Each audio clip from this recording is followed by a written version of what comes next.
한국이 미국 없이 뭘 하겠어? 뉴욕 금융가가 비웃었습니다. 작은 나라 주제에 감히 독자적으로 움직인다고요. 미국의 승인 없이는 단 한 발짝도 나아갈 수 없을 거라 확신했죠. 그런데 믿을 수 없는 일이 벌어졌습니다. 수백억 달러짜리 프로젝트에서 한국이 모든 판을 뒤집어 버렸거든요. 정작 미국은 협상 테이블에조차 앉지 못했습니다. 도대체 무슨 일이 있었던 걸까요? 지금 즉시 공개합니다. 한국의 저력이 자랑스럽다고 생각하시는 분들은 구독과 좋아요 꾹 눌러주세요. 뉴욕 맨해튼 43층 회의실에 들어섰을 때 창밖으로 허드슨 강이 보였습니다. 아침 햇살이 강물에 반사되고 있었어요. 반짝이는 물결이었죠. 저는 다니엘 커티스예요. 글로벌 재보험 그룹 북극 인프라 리스크 디렉터로 일한 지 12년째였습니다. 이 회의실에서 저는 수백억 달러짜리 프로젝트들을 승인하거나 거절해왔어요. 보험 없이는 아무것도 시작할 수 없었습니다. 제 사인이 곧 프로젝트의 생사를 결정했죠. 저는 그 권력을 당연하게 여겼습니다. 오전 9시였어요. 부사장 마크가 먼저 자리에 앉아 있었습니다. 회색 양복을 입고 있었어요. 유럽 담당 상무 3명도 왔고요. 테이블 위에는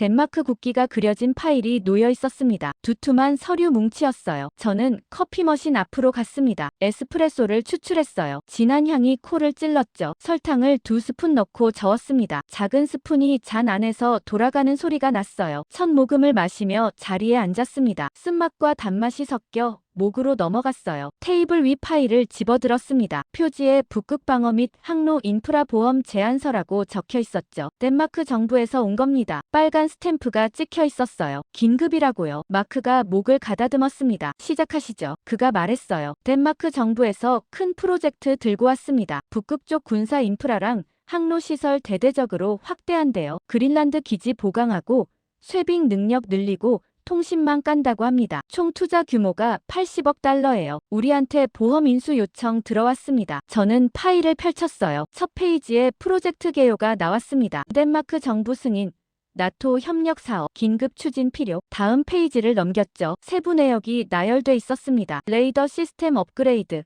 항만 시설 건설, 통신망 구축, 쇄빙선 도입, 모두 급지 환경용이었어요. 페이지 하단에 기술 공급사 리스트가 있었습니다. 노르웨이 조선, 독일 전자, 프랑스 통신, 스웨덴 레이더. 익숙한 이름들이었어요. 우리가 10년 넘게 협력해온 업체들이었죠. 저는 그 리스트를 보며 안심했습니다. 검증된 회사들이었거든요. 리스크는 어느 정도로 보십니까? 세라 상무가 물었습니다. 그녀는 해양보험 전문가였어요. 금발 머리를 뒤로 넘기며 저를 봤죠. 제가 답했습니다. 유럽 기술이니까요. 검증된 업체들이고 우리가 실적을 다 알고 있어요. 노르웨이는 극지 조선 50년 했고 독일 전자는 나토 납품 단골이에요. 프랑스 통신도 그린란드에서 이미 작업한 경험 있고요. 리스크 프로파일이 명확합니다. 다들 고개를 끄덕였어요. 유럽 기술이라는 말에 안심하는 분위기였습니다. 저도 그랬고요. 유럽은 믿을 수 있었어요. 표준이 있고 절차가 있고 검증 시스템이 작동했죠. 보험료 산정도 쉬웠습니다. 과거 데이터가 쌓여 있었거든요. 그때 회의실 문이 열렸습니다. 재무 담당 이사톰이 들어왔어요. 숨을 헐떡이고 있었죠. 넥타이가 약간 비뚤어져 있었습니다. 죄송합니다. 그가 말했어요. 지하철이 막혀서요. 늦었네요. 괜찮습니다. 마크가 손짓했습니다. 지금 덴마크 건 검토 중입니다. 앉으세요. 톰이 황급히 자리에 앉았어요. 테이블 위 파일을 집어들고 빠르게 넘기기 시작했죠. 첫 페이지, 두 번째 페이지, 세 번째. 그러다 한 페이지에서 멈췄습니다. 눈을 가늘게 뜨고 뭔가 확인하더군요. 여기 보니까요. 톰이 말했습니다. 한국 업체도 제안서 넣었다고 나오네요. 쇄빙선하고 항만 시스템이요. 대안으로 검토 요청했대요. 저는 그 페이지를 찾아봤습니다. 톰이 가리킨 곳을 봤어요. 정말로 각주에 적혀 있었습니다. 한국 조선사 2곳이 대안 공급사로 제시됐다고요. 가격 비교표도 있었어요. 유럽 업체 견적보다 30% 낮았습니다. 거의 3분의 2였죠. 한국이요? 제가 웃으며 말했습니다. 커피를 한 모금 마셨어요. 한국 기술은 싸구려 아닙니까? 극지용은 전혀 다른 차원이에요. 영하 40도에서 작동해야 하고 유빙 충격 견뎌야 하고 안전 기준이 엄청 까다로운데요. 한국이 그걸 할 수 있을 것 같으세요? 세라가 고개를 끄덕였습니다. 맞아요. 극지는 유럽이 독보적이죠. 노르웨이가 50년 넘게 해온 분야예요. 남극 기지 쇄빙선도 노르웨이고 북극 연구선도 노르웨이예요. 한국은 경험 자체가 없어요. 실적이 없으면 보험 인수 자체가 불가능하죠. 다른 상무 한 명이 끼어들었습니다. 한국은 따뜻한 바다에서나 배 만들죠. 컨테이너선이나 유조선이요. 근데 쇠빙선은 완전히 다른 기술이에요. 선체 강도부터 다르고 엔진 출력도 다르고 단열 시스템도 특수해요. 하루아침에 할 수 있는 게 아니거든요. 톰도 파일을 덮었습니다. 가격만 싸다고 되는 게 아니죠. 안전이 제일 중요한데요. 북극에서 사고 나면 끝이에요. 구조선 도착하는 데만 며칠 걸리고 날씨 나쁘면 일주일도 못 가요. 한 번 사고 나면 손실 규모 수백억 달러예요. 우리가 그런 리스크 떠안을 순 없어요. 마크가 펜으로 테이블을 두드렸습니다. 딱딱 소리가 났어요. 덴마크한테 명확히 하죠. 유럽 기술만 쓰라고 권고합시다. 한국 쪽은 리스크가 너무 커요. 우리가 보험 인수할 수 없다고 확실히 하고요. 보험 없으면 프로젝트 시작도 못하니까 덴마크도 알아서 결정할 겁니다. 저는 메모장을 꺼내 적기 시작했습니다. 펜을 들었어요. 한국 업체 제외, 유럽 기술 권고, 보험 조건 유럽 장비 사용 시에만, 극지 프로젝트 안전 기준 미달 시 인수 거부. 펜을 내려놓고 고개를 들었어요. 그렇게 하죠. 제가 말했습니다. 북극은 유럽과 미국의 영역입니다. 50년 넘게 쌓아온 노하우가 있는 곳이에요. 검증 안 된 기술로 도박할 순 없어요. 덴마크가 만약 한국 기술 고집하면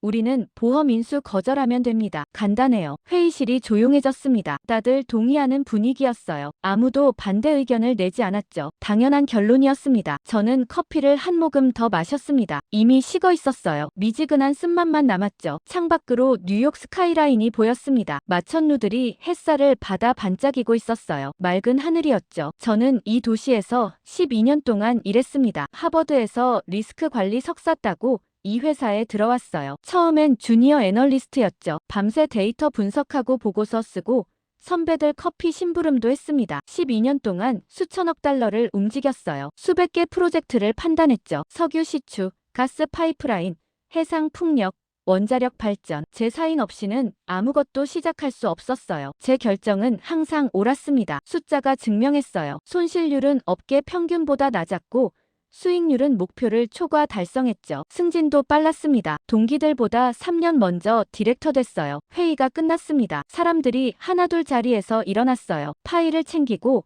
커피잔을 들고 나갔죠. 저도 일어섰습니다. 창가로 걸어가 잠시 밖을 봤어요. 저 아래 거리에 사람들이 개미처럼 움직이고 있었습니다. 차들이 줄지어 흘러갔어요. 뉴욕은 늘 바빴죠. 저는 사무실로 돌아왔습니다. 복도를 걸어 제 방으로 들어갔어요. 책상에 앉아 노트북을 켰죠. 화면이 밝아지며 부팅됐습니다. 이메일함을 열었어요. 읽지 않은 메일이 43개 쌓여 있었습니다. 하나씩 클릭하며 확인했어요. 그러다 덴마크 정부 담당자한테서 온 메일을 발견했습니다. 제목이 보험 조건 검토 요청이었어요. 클릭해서 열었죠. 본문이 짧았습니다. 한국 업체 포함 시 보험료가 어떻게 되는지 궁금하다는 내용이었어요. 가격 경쟁력이 있어서 검토 중인데 귀사의 의견을 듣고 싶다고 했죠. 저는 답장 버튼을 눌렀습니다. 새 창이 떴어요. 커서가 깜빡였죠. 타이핑을 시작했습니다. 한국 기술 사용 시 보험 인수 불가. 유럽 장비로 진행하시면 표준 요율 적용 가능. 극지 프로젝트는 검증된 기술만 허용됨. 안전기준 미달 시 책임 보험 제공 불가. 문장을 다시 읽어봤어요. 명확했습니다. 오해의 여지가 없었죠. 전송 버튼을 눌렀습니다. 휙 소리와 함께 메일이 날아갔어요. 받은 편지함에서 사라졌죠. 그게 끝이라고 생각했습니다. 덴마크는 당연히 유럽을 선택할 거예요. 누가 보험도 안 되는 장비를 쓰겠어요. 프로젝트 시작도 못하는데요. 은행도 돈 안 빌려줘요. 보험 없으면 투자자들도 손 떼죠. 이게 현실이었습니다. 제가 만든 현실이었어요. 창밖을 봤습니다. 오후 햇살이 유리창을 통해 들어왔어요. 따뜻한 빛이 책상 위를 비췄죠. 저는 다음 파일을 열었습니다. 노르웨이 해상 풍력 프로젝트 갱신건이었어요. 한국 따위는 이미 머릿속에서 지워졌습니다. 중요하지 않았으니까요. 며칠이 지났습니다. 저는 여러 프로젝트를 동시에 처리하고 있었어요. 캐나다 파이프라인, 노르웨이 풍력,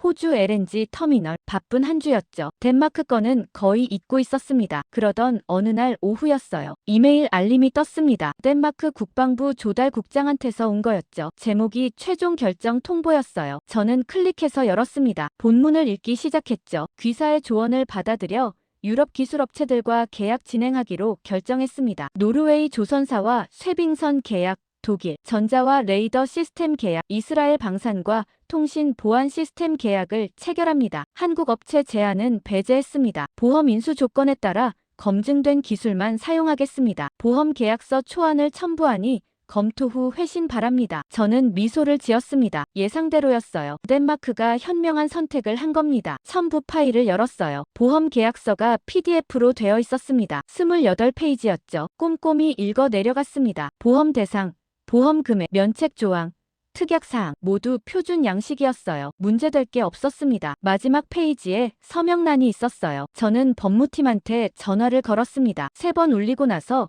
변호사 레이첼이 받았어요. 다니엘입니다. 덴마크 북극 프로젝트 계약서 검토 좀 부탁해요. 지금 보내드릴게요. 10분 후 레이첼한테서 회신이 왔습니다. 검토 완료. 문제 없음. 표준 계약서 양식이고 면책 조항도 적절함. 승인 가능. 저는 계약서를 프린트했습니다. 프린터에서 종이가 나오는 소리가 났어요. 따뜻한 종이를 집어들었죠. 책상 위에 펼쳐놓고 마지막 페이지를 봤습니다. 서명란에 펜을 가져갔어요. 파란색 잉크였죠. 사인을 했습니다. 다니엘 커티스. 제 이름이 종이 위에 새겨졌어요. 그 순간 80억 달러짜리 프로젝트가 움직이기 시작한 겁니다. 계약서를 스캔해서 덴마크 쪽에 보냈어요. 회신도 작성했습니다. 계약서 검토 완료 및 승인, 보험 인수 확정, 유럽 기술 사용 조건 충족 확인, 프로젝트 진행 중 문제 발생 시 즉시 연락 바람. 전송 버튼을 눌렀습니다. 끝났어요. 깔끔하게 정리됐죠. 저는 의자에 등을 기댔습니다. 창밖을 봤어요. 오후 햇살이 부드러웠습니다. 기분이 좋았죠. 마크한테 전화를 걸었습니다. 덴마크 건 마무리됐습니다. 제가 말했어요. 유럽 기술로 가기로 했대요. 계약서 사인 끝났습니다. 잘했어. 마크가 답했습니다. 역시 예상대로네. 한국은 처음부터 선택지가 아니었어. 맞습니다. 저는 동의했어요. 애초에 경쟁이 될 수 없었죠. 수고했어. 마크가 말했습니다. 다음 주 임원 회의 때 보고하지. 전화를 끊고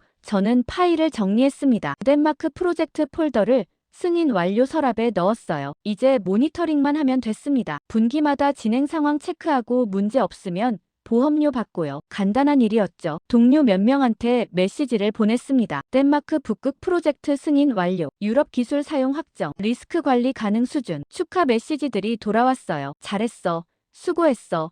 역시 다니엘이야. 저는 뿌듯했습니다. 또 하나의 대형 프로젝트를 성공적으로 처리한 거예요. 퇴근 시간이 됐습니다. 책상을 정리하고 가방을 챙겼어요. 노트북을 넣고 파일 몇 개를 챙겼죠. 엘리베이터를 타고 1층으로 내려갔습니다. 로비를 지나 밖으로 나왔어요. 저녁 공기가 시원했습니다. 바람이 불었어요. 넥타이가 날렸죠. 지하철역으로 걸어갔습니다. 사람들이 퇴근길에 바빠 보였어요. 저도 그 흐름에 섞였죠. 전철을 타고 집으로 향했습니다. 창밖으로 뉴욕 풍경이 지나갔어요. 빌딩들이 저녁 노을을 바다 붉게 물들고 있었습니다. 아름다웠어요. 집에 도착했습니다. 현관문을 열고 들어갔어요. 불을 켰죠. 거실이 환해졌습니다. 가방을 소파에 내려놓고 넥타이를 풀었어요. 재킷을 벗어걸었죠. 주방으로 갔습니다. 찬장을 열었어요. 위스키 병이 보였습니다. 12년산 싱글 몰트였죠. 특별한 날에만 마시는 거였어요. 오늘이 그런 날이라고 생각했습니다. 병을 꺼내 테이블에 놓았어요. 잔을 하나 가져왔죠. 크리스탈 잔이었습니다. 투명하게 빛났어요. 위스키를 따랐습니다. 황금색 액체가 잔을 채웠어요. 2손가락 높이만큼요. 향을 맡았습니다. 오크 향과 캐러멜 향이 났어요. 부드러웠죠. 첫 모금을 마셨습니다. 따뜻한 액체가 목으로 넘어갔어요. 입안에 복잡한 맛이 퍼졌습니다. 달콤하면서도 스모키했죠. 소파에 앉아 잔을 들었습니다. 천천히 음미했어요. 오늘 하루를 생각했죠. 덴마크가 올바른 선택을 했어요. 유럽 기술로 가기로 한 겁니다. 검증된 업체들이었죠. 노르웨이 조선은 극지 전문이었어요. 독일 전자는 나토 표준이었고요. 이스라엘 방사는 보안이 철저했습니다. 완벽한 조합이었어요. 한국은 애초에 경쟁 상대가 아니었습니다. 가격만 싸다고 선택할 수 있는 프로젝트가 아니었어요. 극지는 생명이 걸린 곳이었죠. 영하 40도에서 장비가 고장나면 사람들이 죽어요. 구조도 어렵고 보급도 끊기고요. 그런 곳에 검증 안 된 기술을 쓸 순 없었습니다. 제가 덴마크를 올바른 길로 인도한 겁니다. 보험 인수 거절 카드를 쓴 거였죠. 효과적이었어요. 덴마크는 제 조언을 따랐고 유럽을 선택했습니다. 당연한 수순이었어요. 위스키를 한 모금 더 마셨습니다. 기분이 좋았어요. 모든 게 계획대로였습니다. 프로젝트는 순조롭게 진행될 거예요. 유럽 업체들은 경험이 많았죠. 문제 생길 일이 없었습니다. 혹시 작은 문제가 생기더라도 괜찮았어요. 우리가 조정하면 됐죠. 보험사의 역할이 그거였습니다. 리스크를 관리하고 문제를 해결하고요. 저는 12년 동안 그 일을 해왔어요. 능숙했습니다. 창밖을 봤습니다. 뉴욕 밤하늘이었어요. 별은 잘 안 보였지만 빌딩 불빛들이 반짝이고 있었죠. 도시는 잠들지 않았습니다. 저도 그랬고요. 항상 깨어 있었어요. 리스크를 감시하고 프로젝트를 관리하고요. 위스키 잔을 들어 올렸습니다. 혼자 건배했어요. 성공적인 계약 체결에, 올바른 판단에, 그리고 앞으로도 계속될 성공에 한 모금 마셨습니다. 부드럽게 목으로 넘어갔어요. 따뜻했죠. 그날 밤 저는 일찍 잠들었습니다. 편안한 잠이었어요. 걱정 없었죠. 모든 게 제자리에 있었으니까요. 새벽 4시에 전화벨이 울렸습니다. 저는 깊은 잠에서 깨어났어요. 어둠 속에서 핸드폰을 더듬어 찾았죠. 화면이 밝게 빛났습니다. 눈이 부셨어요. 발신자를 확인했습니다. 마크였어요. 부사장이 새벽에 전화를 걸다니요. 심상치 않았습니다. 전화를 받았어요. 여보세요. 제 목소리가 잠에 취해 있었죠. 다니엘. 지금 당장 일어나. 마크가 말했습니다. 목소리가 긴박했어요. 비상 상황이야. 회사로 와야 해. 무슨 일입니까? 제가 물었어요. 침대에서 일어나 앉았죠. 덴마크. 마크가 답했습니다. 큰일 났어. 지금 설명할 시간 없어. 30분 안에 회의실로 와. 임원들 다 소집했어. 전화가 끊겼습니다. 저는 멍하니 핸드폰을 보고 있었어요. 덴마크라고요? 며칠 전에 계약 체결한 그 프로젝트요? 뭐가 문제일까요? 서둘러 옷을 입었습니다. 어제 입었던 셔츠를 집어들었어요. 바지도 재빨리 입었죠. 양말을 신고 구두끈을 묶었습니다. 화장실로 가서 얼굴에 찬물을 끼얹었어요. 정신이 번쩍 들었죠. 거울 속 제 얼굴이 창백해 보였습니다. 택시를 불렀습니다. 5분 만에 도착했어요. 새벽 거리는 텅 비어 있었습니다. 차들이 거의 없었죠. 신호등만 깜빡이고 있었어요. 빌딩으로 들어갔습니다. 로비 경비가 놀란 표정으로 저를 봤어요. 엘리베이터를 탔죠. 43층 버튼을 눌렀습니다. 엘리베이터가 올라가는 동안 가슴이 두근거렸어요. 뭔가 잘못됐다는 느낌이 들었습니다. 회의실 문을 열었습니다. 이미 5명이 앉아 있었어요. 마크,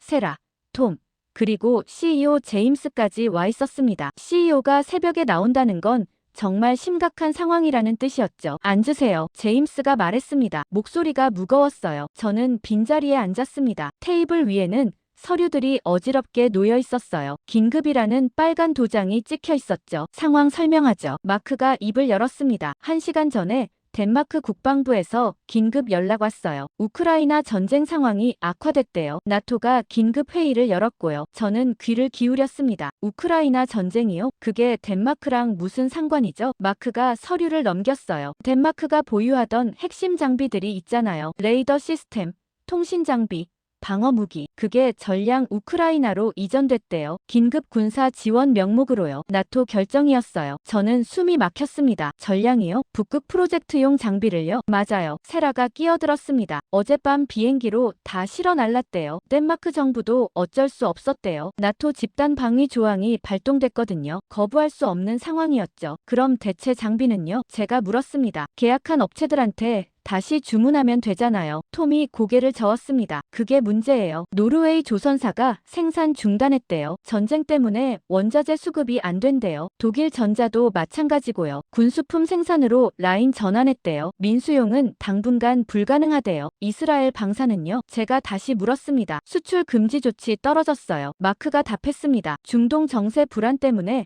자국 방어 우선이래요. 해외 수출은 전면 중단이에요. 회의실이 조용해졌습니다. 저는 상황을 정리하려고 애썼어요. 덴마크가 주문한 장비는 전량 우크라이나로 갔고요. 대체 장비를 구할 업체들은 모두 생산 중단이거나 수출 금지 상태라는 겁니까? 정확해요. 제임스가 말했습니다. 그리고 더 심각한 문제가 있어요. 우리가 인수한 보험이요. 뭐가 문제입니까? 제가 물었습니다. 보험은 장비 도입 완료를 전제로 체결됐잖아요. 제임스가 서류를 가리켰어요. 계약서 보세요. 6개월 이내 장비 도입 미완료 시 보험 자동 해지 조항이 있어요. 지금 장비가 하나도 없는 상태예요. 저는 그 서류를 집어들었습니다. 제가 사인한 계약서였어요. 특약 조항을 찾았죠. 정말로 적혀 있었습니다. 장비 도입 지연 시 보험 효력 상실, 6개월 유예기간, 대체 불가능 시 계약 해지. 손이 떨렸습니다. 이건 제가 검토한 표준 계약서였어요. 법무팀도 승인했던 거였죠. 그런데 이런 조항이 있을 줄은요. 아니 사실 알고 있었습니다. 표준 조항이었거든요. 하지만 실제로 발동될 거라고는 생각 못했어요. 6개월 안에 장비 구할 수 있습니까? 제임스가 물었습니다. 모두 저를 봤어요. 저는 대답할 수 없었습니다. 유럽 업체들이 다 막혔는데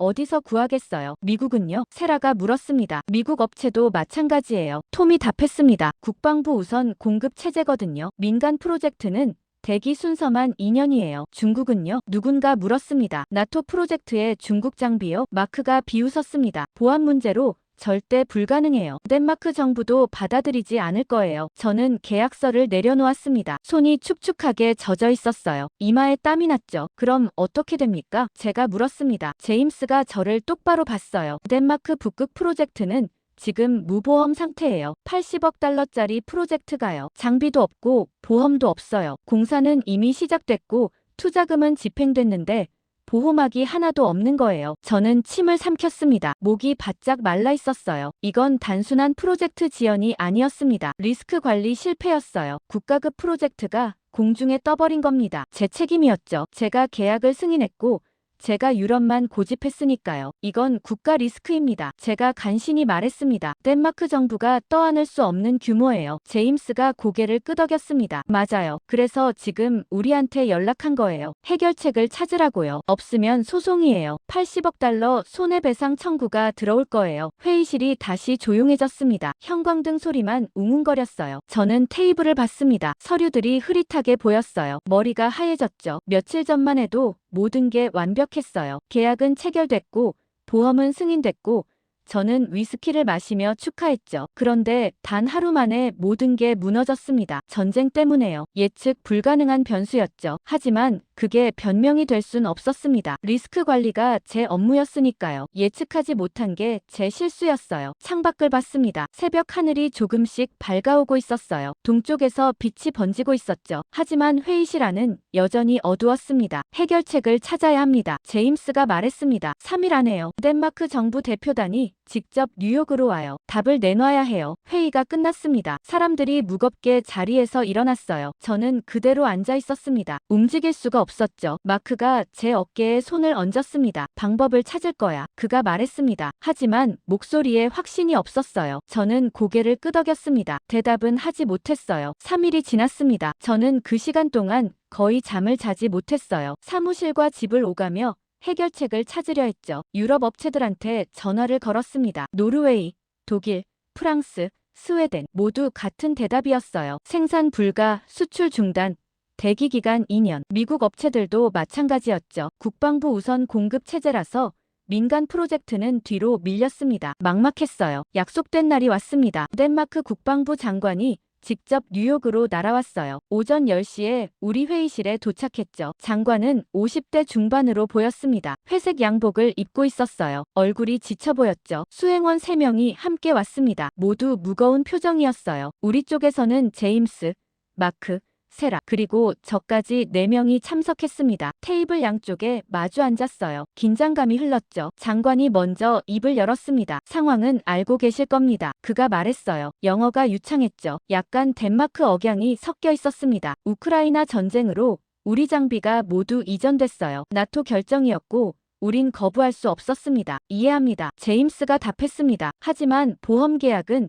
장비 도입을 전제로 한 겁니다. 지금 상황에서는 보험 효력이 유지될 수 없어요. 장관이 고개를 끄덕였습니다. 알고 있습니다. 그래서 왔어요. 대안을 찾아야 해요. 프로젝트를 중단할 순 없거든요. 이미 수십억 달러가 투입됐고 공사도 시작됐어요. 대안이 있습니까? 마크가 물었습니다. 유럽 업체들은 다 막혔는데요. 장관이 잠시 망설였습니다. 수행원 1명과 눈빛을 교환했어요. 그리고 깊게 숨을 들이마셨죠. 한국입니다. 그가 말했습니다. 회의실이 조용해졌습니다. 저는 귀를 의심했어요. 한국이라고요? 며칠 전에 제가 거절했던 그 한국말입니까? 한국 조선사들이 아직 제한을 유지하고 있습니다. 장관이 계속 말했어요. 오히려 조건을 개선했어요. 납기를 단축할 수 있고 기술 사양도 충족한다고 합니다. 가격도 여전히 유럽보다 저렴하고요. 저는 앞으로 몸을 기울였습니다. 장관님, 제가 말했어요. 한국 기술은 검증이 안 됐습니다. 급지 경험이 없어요. 우리가 이미 검토했고 부적합 판정 내렸습니다. 장관이 저를 봤습니다. 눈빛이 날카로웠어요. 커티스 씨, 그가 말했습니다. 지금 우리한테 선택지가 있다고 보십니까? 유럽은 막혔어요. 미국도 안 돼요. 중국은 보안상 불가능하고요. 한국 말고 누가 있습니까? 저는 대답하지 못했습니다. 사실이었으니까요. 다른 선택지가 정말 없었어요. 한국이 유일한 대안이었죠. 하지만 인정하고 싶지 않았습니다. 우리가 조사했습니다. 장관이 서류를 꺼냈어요. 한국 조선사들의 최근 실적이에요. LNG 운반선 세계 시장 점유율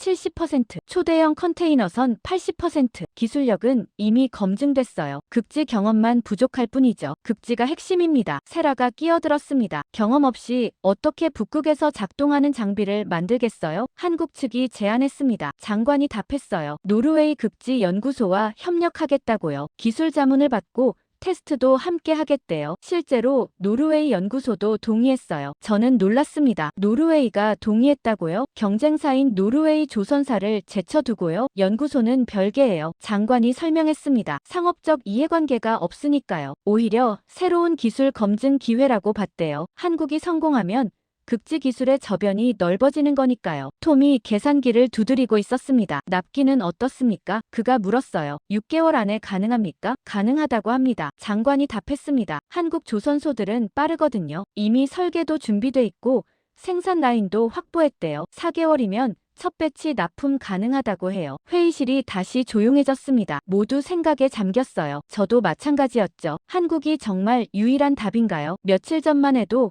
비웃었던 그 나라가요. 장관이 의자에서 일어났습니다. 천천히 우리 쪽으로 걸어왔어요. 그리고 테이블에 손을 짚었죠. 저한테 더 이상 선택권이 없습니다. 그가 말했습니다. 목소리가 떨렸어요. 프로젝트를 살려야 해요. 국가 안보가 걸린 문제거든요. 한국 말고는 답이 없습니다. 그 순간 저는 깨달았습니다. 장관이 굴복한 거예요. 자존심을 접은 겁니다. 유럽 강대국 덴마크가 작은 나라 한국한테 고개를 숙인 거였죠. 하지만 저는 달랐습니다. 저한테는 아직 카드가 있었어요. 보험 인수 거절 카드요. 한국이 장비를 만들어도 우리가 보험을 안 해주면 소용없었습니다. 프로젝트는 시작조차 못하죠. 은행도 투자자들도 보험 없이는 돈을 안 대니까요. 저는 속으로 웃었습니다. 결국 우리가 판을 흔들 수 있겠군요. 한국이 아무리 발버둥 쳐도 보험이라는 관문을 통과 못하면 끝이에요. 제가 그 문지기였습니다. 장관님, 제가 말했습니다. 한국 기술 사용 시 보험 조건이 달라집니다. 리스크 프리미엄이 붙을 거예요. 아마 기존보다 배는 높아질 겁니다. 감당하실 수 있겠습니까? 장관이 저를 봤습니다. 눈빛이 절박했어요. 협상 가능합니까? 그가 물었습니다. 저는 잠시 침묵했습니다. 긴장감을 조성하는 거였죠. 직접 확인해 봐야겠습니다. 제가 답했어요. 한국 현장을 직접 봐야 해요. 기술 수준, 생산 능력, 품질 관리 시스템 모두 검증해야 합니다. 그래야 보험 인수 여부를 결정할 수 있어요. 장관이 고개를 끄덕였습니다. 언제 출발하시겠습니까? 내일. 제가 답했습니다. 빠를수록 좋아요. 장관님도 동행하시죠. 함께 가는 게 좋겠어요. 회의가 끝났습니다. 장관 일행이 먼저 나갔어요. 무거운 발걸음이었죠. 저는 자리에 남아 있었습니다. 제임스가 저를 봤어요. 정말 한국 기술 믿을 수 있을까? 그가 물었습니다. 모르겠습니다. 저는 솔직하게 답했어요. 하지만 우리한테 레버리지가 있어요. 보험 인수 거절 카드요. 한국이 우리 조건을 다 들어줘야 해요. 안 그러면 프로젝트 자체가 무산되니까요. 제임스가 미소를 지었습니다. 그래, 그가 말했습니다. 협상을 잘해봐. 그날 저녁 저는 집에 가서 짐을 쌌습니다. 여행 가방을 꺼내 옷을 넣었어요. 양복 2벌, 셔츠 5장, 넥타이 몇 개, 노트북도 챙겼죠. 한국 관련 자료들을 USB에 담았습니다. 침대에 누웠지만 잠이 오지 않았어요. 천장을 보며 생각했죠. 한국이라는 나라를 직접 보게 될 거예요. 며칠 전만 해도 싸구려 기술이라고 비웃었던 곳이요. 이제는 우리가 그들을 찾아가야 하는 상황이었습니다. 하지만 괜찮았어요. 제가 주도권을 쥐고 있었으니까요. 보험 승인 권한은 저한테 있었죠. 한국이 아무리 잘해도 제 허락 없이는 아무것도 못해요. 다음날 아침 JFK 공항으로 향했습니다. 덴마크 장관 일행과 게이트에서 만났어요. 모두 피곤해 보였습니다. 비행기에 올랐습니다. 비즈니스 클래스였어요. 좌석에 앉아 안전벨트를 맸죠. 승무원이 샴페인을 가져왔지만 거절했습니다. 정신을 맑게 유지해야 했어요. 비행기가 이륙했습니다. 뉴욕이 점점 작아지고 있었어요. 창밖으로 대서양이 펼쳐졌죠. 저는 노트북을 꺼내 한국 자료를 다시 읽었습니다. 조선 산업 현황, 기술 수준, 생산 능력 모두 인상적이었어요. 하지만 극지 경험은 없었죠. 그게 약점이었습니다. 제가 공략할 지점이었어요. 비행기가 태평양을 건너고 있었습니다. 14시간 비행이었어요. 저는 보험 계약서 초안을 작성하기 시작했습니다. 조건을 까다롭게 만들었어요. 리스크 프리미엄 200%, 성능 보증 조항 삽입하자, 발생 시 전액 배상. 한국이 받아들이기 어려운 조건들이었죠. 하지만 그게 협상이었습니다. 높게 부르고 깎아내리는 거요. 최종 합의점은 제가 정하는 겁니다. 창밖을 봤습니다. 구름 위를 날고 있었어요. 햇살이 날개에 반사되고 있었죠. 저는 가방 안에 보험 거절 카드를 쥐고 있었습니다. 한국으로 가는 길이었어요. 인천공항에 도착했을 때 저녁이었습니다. 비행기에서 내려 입국장으로 향했어요. 사람들이 많았죠. 한국어 안내방송이 울려 퍼졌습니다. 알아듣지 못했어요. 덴마크 장관 일행과 함께 수화물을 찾았습니다. 컨베이어 벨트가 천천히 돌고 있었어요. 가방들이 하나씩 나왔죠. 제 여행 가방을 집어들었습니다. 무거웠어요. 밖으로 나갔습니다. 도착 게이트였어요. 사람들이 마중 나와 있었죠. 이름표를 들고 서 있었습니다. 저는 환영 인파를 기대했어요. 한국 조선사 임원들이 나와 있을 거라고 생각했죠. 레드카펫까지는 아니어도 최소한 악수 정도는 하겠거니 했습니다. 하지만 아무도 없었습니다. 이름표를 든 사람도 없었어요. 저희를 찾는 사람이 아무도 없었죠. 이상했습니다. 장관이 수행원을 돌아봤어요. 확인했나? 그가 물었습니다. 확인했습니다. 수행원이 답했어요. 창원 공장으로 오라고 했어요. 공항 마중은 없다고 했고요. 마중이 없다고요? 제가 되물었습니다. 80억 달러짜리 프로젝트인데요. 그게 답변이었답니다. 수행원이 어깨를 으쓱했어요. 저는 기분이 이상했습니다. 뭔가 잘못됐 다는 느낌이었죠. 택시를 탔습니다. 세 대가 필요했어요. 저희 7명이었으니까요. 기사한테 창원이라고 말했습니다. 기사가 고개를 끄덕였어요. 차가 출발했습니다. 고속도로로 진입했어요. 밤 풍경이 창밖으로 스쳐 지나갔죠. 네온사인들이 반짝이고 있었습니다. 빌딩들이 높았어요. 생각보다 발전된 도시였습니다. 3시간을 달렸습니다. 중간에 휴게소에서 한 번 쉬었어요. 커피를 샀죠. 맛이 달았습니다. 설탕이 많이 들어간 것 같았어요. 다시 차에 올라 계속 갔습니다. 창원에 도착한 건 밤 11시였어요. 공장 단지가 보였습니다. 거대한 건물들이 줄지어 서 있었어요. 불빛이 켜져 있었죠. 야간 작업 중인 것 같았습니다. 택시가 정문 앞에 섰습니다. 내렸어요. 차가운 바람이 불었죠. 경비실이 보였습니다. 경비원이 나왔어요. 방문 목적을 물었습니다. 덴마크 정부입니다. 장관이 말했어요. 약속 있어요. 경비원이 전화를 걸었습니다. 누군가와 통화했어요. 한국어였죠. 알아듣지 못했습니다. 통화가 끝났어요. 경비원이 저희를 봤습니다. 안내받으실 분 곧 나옵니다. 그가 서툰 영어로 말했어요. 잠시 기다려주세요. 저희는 정문 앞에 섰습니다. 10분쯤 기다렸어요. 춥고 피곤했죠. 장관은 짜증이 난 표정이었습니다. 수행원들도 불편해 보였어요. 드디어 누군가 나왔습니다. 20대 후반으로 보이는 남자였어요. 작업복을 입고 있었죠. 안전모를 쓰고 있었습니다. 어서 오세요. 그가 말했어요. 영어가 유창했습니다. 총무팀 김대리입니다. 안내하겠습니다. 대리라고요? 제가 놀라서 물었습니다. 임원은 안 나옵니까? 지금 회의 중이십니다. 김대리가 답했어요. 제가 먼저 안내하라고 하셨어요. 이쪽으로 오세요. 저희는 김대리를 따라 들어갔습니다. 공장 안으로 들어갔어요. 복도가 길었죠. 형광등이 밝게 켜져 있었습니다. 바닥이 깨끗했어요. 안내 표지판들이 벽에 붙어 있었죠. 한국어와 영어로 쓰여 있었습니다. 대기실입니다. 김대리가 문을 열었어요. 여기서 잠시 기다려주세요. 번호표 뽑으시고요. 번호표요? 장관이 되물었습니다. 네. 김대리가 가리켰어요. 저기 기계 보이시죠? 번호표 뽑으시면 됩니다. 순서대로 상담 진행돼요. 저는 기계를 봤습니다. 은행에서 보는 그런 기계였어요. 빨간 버튼이 있었죠. 화면에 한국어가 표시돼 있었습니다. 영어 버튼을 누르니까 화면이 바뀌었어요. 저는 버튼을 눌렀습니다. 종이가 나왔어요. 67번이라고 적혀 있었죠. 장관도 번호표를 뽑았습니다. 68번이었어요. 수행원들도 하나씩 뽑았죠. 이게 무슨 상황입니까? 장관이 물었습니다. 얼굴이 붉어지고 있었어요. 우리가 일반 고객입니까? 선착순입니다. 김대리가 담담하게 답했어요. 모든 방문객은 번호표 받으시고 순서 기다리셔야 해요. 신뢰 등급에 따라 우선순위가 조정되고요. 신뢰 등급이요? 제가 물었습니다. 네. 김대리가 설명했어요. 과거 거래 이력, 계약 준수 여부, 평판 같은 거요. 점수로 환산돼서 대기 시간에 반영됩니다. 저는 불안해지기 시작했습니다. 뭔가 예상과 완전히 달랐어요. 우리가 고객인데요. 제가 말했습니다. 80억 달러짜리 프로젝트 논의하러 왔어요. 특별 대우가 있어야 하는 거 아닙니까? 김대리가 저를 봤습니다. 표정이 변하지 않았어요. 모든 고객이 그렇게 말씀하십니다. 그가 답했어요. 하지만 규정은 규정이에요. 공정하게 진행돼야죠. 지금 현재 대기 인원이 46팀입니다. 평균 상담 시간이 30분이니까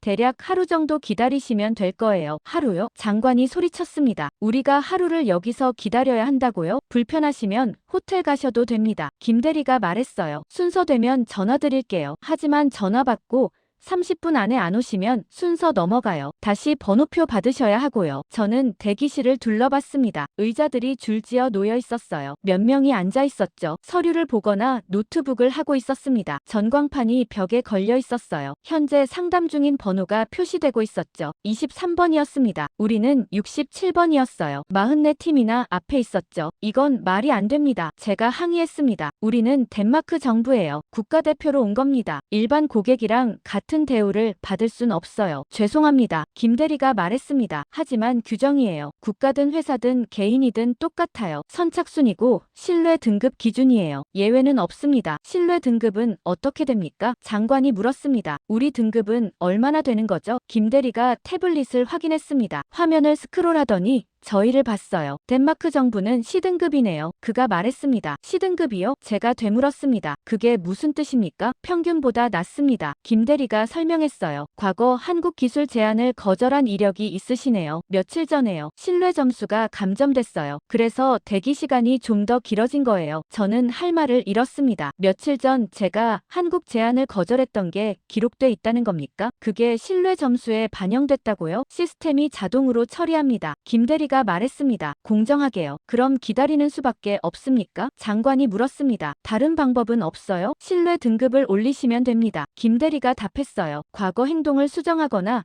추가 서류를 제출하시거나요. 하지만 시간이 걸려요. 빨라도 일주일은요. 저는 의자에 주저앉았습니다. 다리에 힘이 풀렸어요. 이게 무슨 상황인가요? 우리가 고객인데 번호표를 받고 있어요. C등급이라는 평가를 받았어요. 하루를 기다려야 한다고요. 김대리가 문 쪽으로 갔습니다. 불편하시겠지만 이해해주세요. 그가 말했어요. 필요한 거 있으면 저기 자판기 있어요. 커피나 간식 드실 수 있어요. 화장실은 복도 끝이고요. 문이 닫혔습니다. 김대리가 나갔어요. 대기실에 저희만 남았죠. 조용했습니다. 전광판만 깜빡이고 있었어요. 24번으로 바뀌었습니다. 이건 모욕입니다. 장관이 말했습니다. 목소리가 떨렸어요. 우리가 손님 아닌가요? 왜 이런 대우를 받아야 하죠? 저는 대답하지 못했습니다. 제 머릿속이 복잡했어요. 예상과 완전히 달랐어요. 저희를 환영할 줄 알았는데 번호표를 주더군요. 특별 대우를 기대했는데 C등급이래요. 주도권이 저희한테 있다고 믿었는데 그게 아니었습니다. 창밖을 봤습니다. 공장 불빛이 켜져 있었어요. 사람들이 일하고 있었죠. 밤 12시가 넘었는데도요. 저는 처음으로 불안해졌습니다. 제가 쥐고 있던 보험 거절 카드가 여기서는 통하지 않을 것 같았어요. 게임의 규칙이 달랐던 겁니다. 밤을 꼬박 샜습니다. 대기실 의자에서 눈을 붙이려 했지만 잠이 오지 않았어요. 형광등이 너무 밝았고 의자가 불편했죠. 전광판만 계속 봤습니다. 숫자가 천천히 올라갔어요. 30번, 35번, 42번. 새벽 5시쯤 됐을 때 50번이 떴습니다. 조금씩 가까워지고 있었어요. 장관은 소파에 기대 자고 있었습니다. 수행원들도 여기저기 흩어져 앉아 있었어요. 모두 지쳐 보였죠. 아침 9시가 됐습니다. 전광판에 62번이 떴어요. 이제 5팀 남았습니다. 저는 자판기에서 커피를 뽑았어요. 뜨거운 종이컵을 들고 마셨죠. 쓴맛이 강했습니다. 10시 30분이었습니다. 67번이 전광판에 떴어요. 드디어 우리 차례였죠. 스피커에서 안내방송이 나왔습니다. 67번 고객님, 3번 상담실로 오세요. 저희는 일어났습니다. 서류를 챙기고 복도로 나갔어요. 3번 상담실이라는 표지판을 따라갔죠. 문을 열고 들어갔습니다. 작은 회의실이었어요. 테이블이 하나 있었고 의자가 6개 놓여 있었죠. 한쪽에 한 사람이 앉아 있었습니다. 40대 중반으로 보이는 남자였어요. 안경을 쓰고 있었죠. 작업복을 입고 있었습니다. 가슴에 이름표가 달려 있었어요. 박민준 차장이라고 적혀 있었죠. 앉으세요. 그가 말했습니다. 영어가 유창했어요. 표정은 무덤덤했죠. 저희는 자리에 앉았습니다. 장관이 먼저 입을 열었어요. 오래 기다렸습니다. 그가 말했습니다. 목소리에 짜증이 섞여 있었어요. 우리는 덴마크 정부 대표단입니다. 좀 더 신속한 대응을 기대했는데요. 죄송합니다. 박 차장이 답했어요. 하지만 규정이에요. 모든 고객은 동등하게 대우받습니다. 선착순이고 신뢰 등급 기준이죠. 예외는 없어요. 본론으로 들어가시죠. 저는 가방에서 서류를 꺼냈습니다. 보험 계약서 초안이었어요. 테이블 위에 놓았죠. 북극 프로젝트 장비 공급 건입니다. 제가 말했습니다. 귀사가 제안하신 쇄빙선과 항만 시스템이요. 우리가 보험을 인수할 수 있는지 검토하러 왔어요. 박 차장이 서류를 집어들었습니다. 열었습니다. 첫 페이지를 넘기며 읽기 시작했어요. 표정이 변하지 않았죠. 한참을 읽더니 서류를 내려놓았습니다. 보험도 계약입니다. 그가 말했어요. 계약은 신뢰가 우선이죠. 신뢰요? 제가 되물었습니다. 네. 박 차장이 고개를 끄덕였습니다. 서로 믿을 수 있어야 계약이 성립돼요. 보험도 마찬가지예요. 우리가 장비를 만들고 당신들이 보험을 제공하는 건 상호 신뢰가 전제된 거거든요. 당연하죠. 저는 동의했습니다. 그래서 우리가 여기 온 겁니다. 기술을 검증하고 신뢰를 쌓으려고요. 박 차장이 노트북을 열었습니다. 화면을 저희 쪽으로 돌렸어요. 파일이 하나 열려 있었죠. 그런데 신뢰에 문제가 있습니다. 그가 말했습니다. 과거 기록을 보면요. 화면에 기사 하나가 떴습니다. 영어로 된 기사였어요. 제목을 읽었죠. 글로벌 재보험 그룹 덴마크 북극 프로젝트 승인. 며칠 전 기사였습니다. 우리 회사 보도 자료였어요. 여기 보시면요. 박 차장이 화면을 스크롤했습니다. 인터뷰 내용이 나왔어요. 북극 프로젝트는 검증된 기술만 허용됨. 유럽 업체 사용 조건으로 보험 승인. 대한기술은 안전기준 미달. 제 말이었습니다. 며칠 전 기자한테 한 인터뷰였어요. 얼굴이 화끈거렸죠. 다음 파일이 열렸습니다. 이메일이었어요. 발신자가 제 이름이었죠. 수신자는 덴마크 정부 담당자였고요. 본문이 화면에 떴습니다. 한국 기술 사용 시 보험 인수 불가. 유럽 장비로 진행 시에만 표준 요율 적용 가능. 극지 프로젝트는 검증된 기술만 허용됨. 제가 보낸 이메일이었습니다. 며칠 전에요. 저는 입이 마르는 걸 느꼈어요. 다음 화면이 떴습니다. 회의록이었어요. 뉴욕 본사 회의실에서 했던 회의요. 한국 업체 제안 검토건. 커티스 디렉터 발언. 한국 기술은 싸구려. 극지 경험 전무. 보험 인수 부적합. 제 발언이 그대로 적혀 있었습니다. 누가 기록한 걸까요? 회의 참석자 중 하나가 유출했나요? 아니면 다른 경로로 흘러나간 건가요? 박 차장이 노트북을 닫았습니다. 저희를 봤어요. 이런 기록들이 더 있습니다. 그가 말했습니다. 언론 인터뷰, 공식 문서, 내부 회의록 모두 같은 내용이에요. 한국 기술을 폄하하고 유럽만 고집했다는 거죠. 저는 아무 말도 할 수 없었습니다. 모두 사실이었으니까요. 제가 한 말이고 제가 보낸 이메일이었죠. 부인할 수 없었습니다. 그게 신뢰 문제입니다. 박 차장이 계속 말했어요. 며칠 전까지만 해도 우리 기술은 싸구려였어요. 보험도 안 되는 수준이었고요. 그런데 갑자기 지금은 검토하러 오셨다고요? 뭐가 바뀐 겁니까? 상황이 바뀌었습니다. 장관이 끼어들었어요. 전쟁 때문에 유럽 공급이 끊겼어요. 어쩔 수 없는 선택이에요. 바로 그겁니다. 박 차장이 말했습니다. 어쩔 수 없는 선택이요. 우리가 차선책이라는 거죠. 유럽이 안 되니까 마지못해 한국을 보는 거예요. 그게 신뢰할 수 있는 태도입니까? 저는 고개를 들 수 없었습니다. 박 차장 말이 정확했어요. 우리는 한국을 존중하지 않았습니다. 기술을 인정하지 않았어요. 그냥 값싼 대체제로만 봤죠. 이제 와서 손을 내밀고 있는 겁니다. 계약은 상호 존중입니다. 박 차장이 말했어요. 한쪽이 다른 쪽을 무시하면 안 돼요. 기술을 폄하하고 능력을 의심하면서 어떻게 함께 일할 수 있겠어요? 보험도 마찬가지예요. 서로 믿어야 하는데 신뢰가 없잖아요. 그럼 어쩌란 겁니까? 제가 물었습니다. 우리가 사과해야 합니까? 사과는 시작일 뿐입니다. 박 차장이 답했어요. 중요한 건 태도 변화예요. 한국을 동등한 파트너로 보느냐는 거죠. 기술을 진짜 인정하느냐고요. 아니면 여전히 어쩔 수 없는 차선책으로만 보느냐는 겁니다. 회의실이 조용해졌습니다. 에어컨 소리만 낮게 웅웅거렸어요. 저는 테이블을 봤죠. 제 손이 떨리고 있었습니다. 박 차장은 감정적이지 않았어요. 화를 내지도 않았고 비난하지도 않았죠. 그냥 팩트만 제시했습니다. 기록들, 이메일, 회의록 모두 증거였어요. 제가 한국을 어떻게 봤는지 보여주는 증거들이었죠. 신뢰 등급시는 우연이 아니었습니다. 시스템이 정확하게 평가한 거였어요. 우리의 태도를요. 한국을 무시했고 기술을 폄하했으니 당연히 낮은 등급을 받은 겁니다. 검토하시죠. 박 차장이 말했습니다. 우리 기술을 보시고 판단하세요. 하지만 그 전에 생각해보세요. 진짜 동등한 파트너로 볼 준비가 됐는지요? 아니면 여전히 어쩔 수 없는 선택인지요? 그게 신뢰의 출발점이에요. 박 차장이 일어났습니다. 오후에 공장 투어 일정 잡겠습니다. 그가 말했어요. 직접 보시면 이해하실 거예요. 우리가 왜 신뢰를 중요하게 여기는지요. 문이 열리고 박 차장이 나갔습니다. 저희만 남았어요. 아무도 말하지 않았습니다. 저는 창밖을 봤어요. 공장 건물들이 보였죠. 햇살이 지붕을 비추고 있었습니다. 제 머릿속이 복잡했습니다. 며칠 전만 해도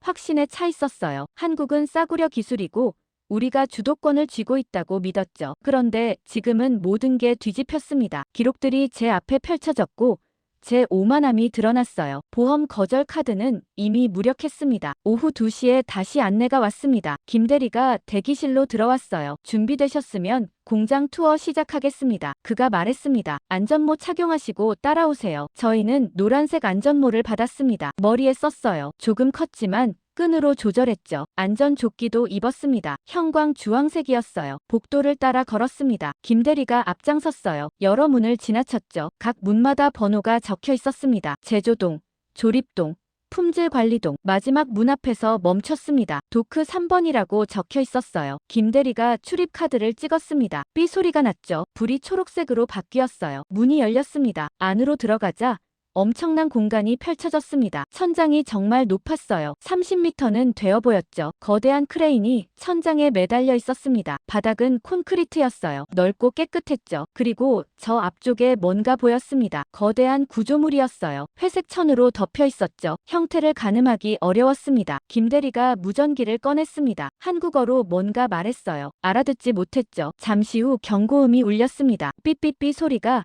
도크 안에 울려 퍼졌어요. 작업자들이 물러났습니다. 안전선 밖으로 나갔죠. 천장에서 천이 움직이기 시작했습니다. 천천히 올라가고 있었어요. 회색 천이 점점 걷히고 있었죠. 저는 숨을 죽이고 봤습니다. 먼저 선체가 드러났습니다. 검은색이었어요. 금속 광택이 났죠. 표면이 매끄러웠습니다. 굴곡이 독특했어요. 유선형이면서도 각진 부분이 있었죠. 일반 배와 달랐습니다. 더 두꺼워 보였어요. 더 단단해 보였죠. 천이 계속 올라갔습니다. 중앙 구조물이 보였어요. 타워 같은 게 솟아 있었습니다. 레이더가 여러 개 달려 있었죠. 안테나도 보였습니다. 통신 장비들이었어요. 그 위로 더 큰 구조물이 있었습니다. 원통형이었어요. 파이프들이 연결돼 있었죠. 에너지 시스템인 것 같았습니다. 천이 완전히 걷혔습니다. 전체 모습이 드러났어요. 저는 말을 잃었습니다. 그건 단순한 쇄빙선이 아니었습니다. 거대한 플랫폼이었어요. 배와 기지가 합쳐진 것 같았죠. 선체 위에 여러 모듈이 올라가 있었습니다. 거주 모듈,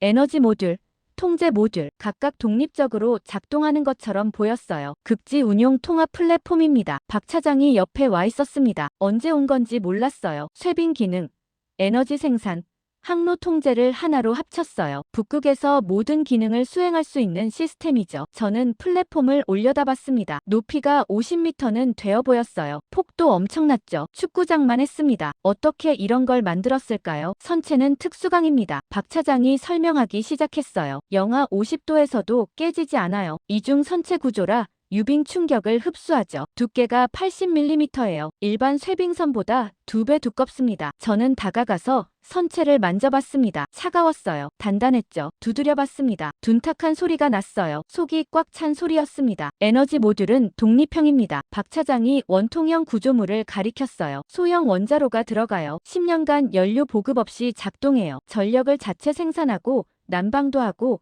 물도 만들어요. 완전 자급자족이죠. 원자로라고요? 장관이 놀라서 물었습니다. 배에 원자로를 싣는 겁니까? 소형이에요. 박 차장이 답했습니다. 안전 인증 다 받았어요. 국제원자력기구 승인도 났고요. 러시아가 이미 원자력 쇄빙선 운용하고 있잖아요. 같은 기술이에요. 저는 에너지 모듈을 봤습니다. 정말 원자로가 저 안에 들어간다는 겁니까? 10년간 연료 없이 작동한다고요. 그럼 북극 한가운데서도 멈추지 않는다는 뜻이었어요. 보급선이 필요 없다는 거였죠. 항로 통제 시스템입니다. 박 차장이 타워를 가리켰어요. 레이더로 300km 범위를 스캔해요. 유빙 위치를 실시간으로 파악하고 최적 항로를 계산하죠. 다른 선박들한테 정보를 전송해요. 북극 항로의 관제탑 역할을 하는 겁니다. 저는 레이더를 봤습니다. 크고 복잡했어요. 회전하고 있었죠. 전원이 들어온 것 같았습니다. 실제로 작동 중이었어요. 통합 플랫폼이라는 개념입니다. 박 차장이 말했어요. 단순히 얼음 깨는 배가 아니에요. 북극 운항의 모든 기능을 제공하는 시스템이죠. 쇄빙하고 에너지 공급하고